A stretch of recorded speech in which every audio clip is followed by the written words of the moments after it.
Good morning. Today, 12th August 2025, Tuesday. Wisdom of word of God morning ડિવોશનમાં આપ સર્વનો આવકાર કરવામાં આવે છે અને પ્રેમી સલામ પાઠવવામાં આવે છે.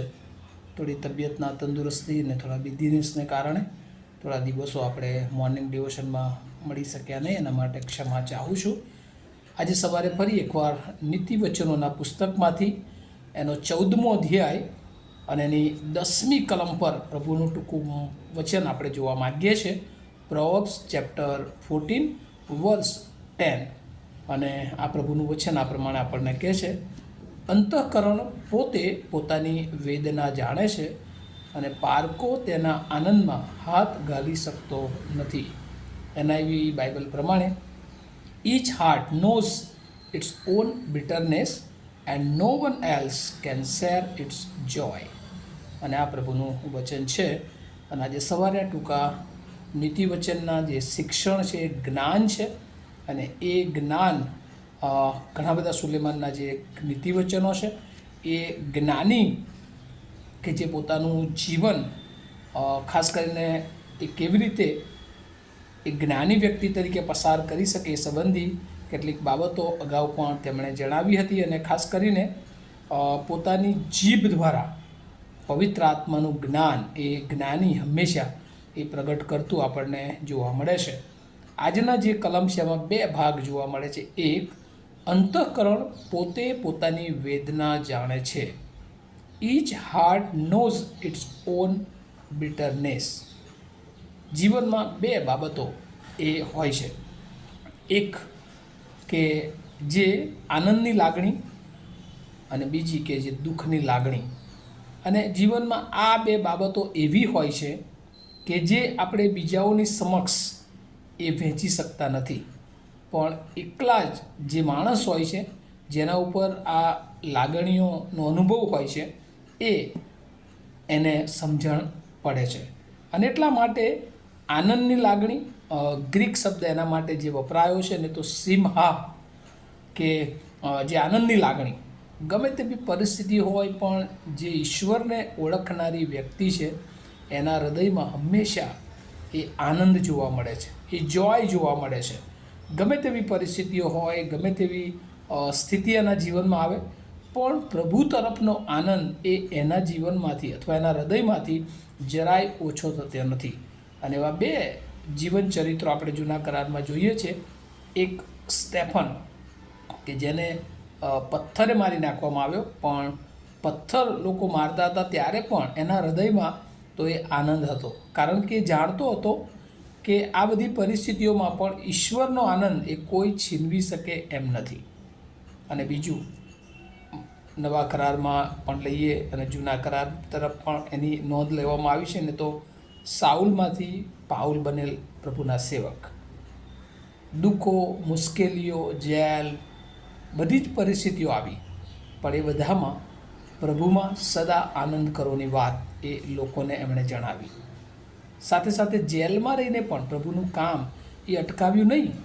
અને એટલે આ 2 કેરેક્ટરને એવા ઘણા બધા એ જીવન ચરિત્રો આપણને એ સાબિત કરે છે કે જે લોકો ઈશ્વરનું હૃદય ધરાવે છે, ઈશ્વરનું જ્ઞાન જેઓની પાસે છે, ઈશ્વરની ઓળખ જેઓની પાસે છે, ઈશ્વરી તત્વ, દેવત્વ પ્રભુએ જેમનામાં મૂક્યું છે, પવિત્ર આત્માની હાજરી જે જીવનોમાં હોય છે, ગમે તેવી પરિસ્થિતિ આવે પણ તેઓ એ આનંદમાં રહેતા હોય છે.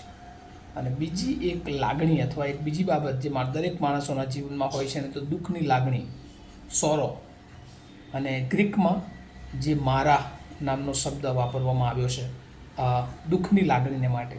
અને એ પણ દરેક માણસના જીવનોમાં આવે છે. અને જેમ મેં અગાઉ કહ્યું એમ કે એ દુઃખની લાગણી એ પોતાના જીવનને અનુભવે છે, પણ એ દુઃખની લાગણી એ માણસના જીવનના ચહેરા પર અથવા બહાર એ આવતી નથી. કેમ? કારણ કે એ જાણે છે કે ક્ષણિક દુઃખ છે, ક્ષણિક મુશ્કેલી છે, પણ એની ઉપર ઈશ્વરનો આનંદ એ છુપાયેલો છે. અને એટલે વાલાઓ, જે પ્રભુના સેવકો, અને ખાસ કરીને આપણે ઈસુ ખ્રિસ્તની સેવા સંબંધી જોઈએ તો પણ ઈસુ ખ્રિસ્તે કેટલા બધા દુઃખો સહન કર્યા, મુશ્કેલીઓ, પ્રશ્ન. પેશન મિનિસ્ટ્રી આપણે યોહાનની સુવાર્તામાં જોઈએ છે અને બીજી સુવાર્તાઓમાં પણ જે દુઃખ ઈસુ ખ્રિસ્તે આપણા માટે વેઠ્યું, પણ એ આનંદ સાથે. કેમ?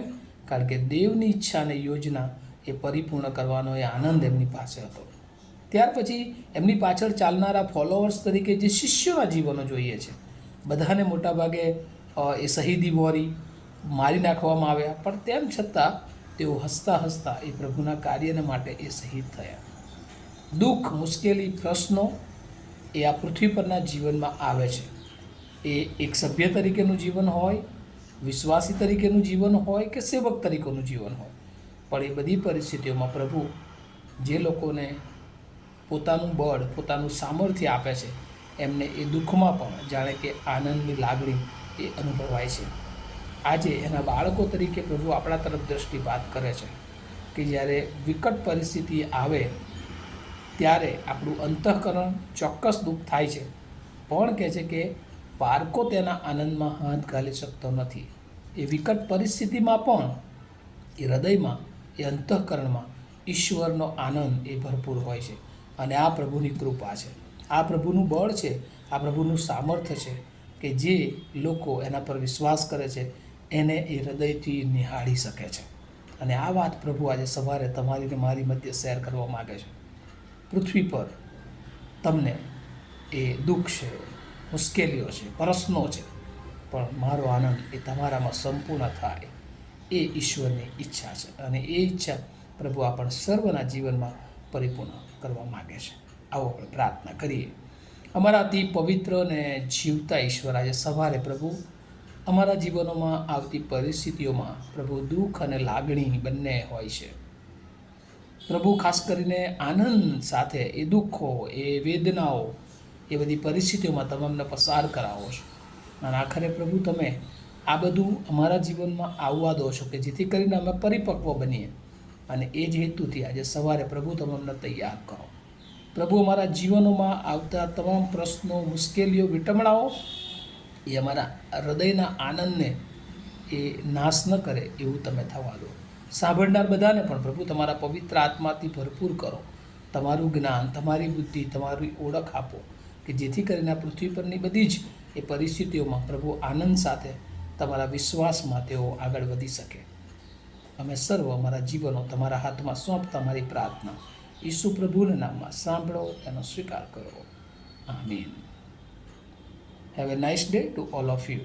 Thank you.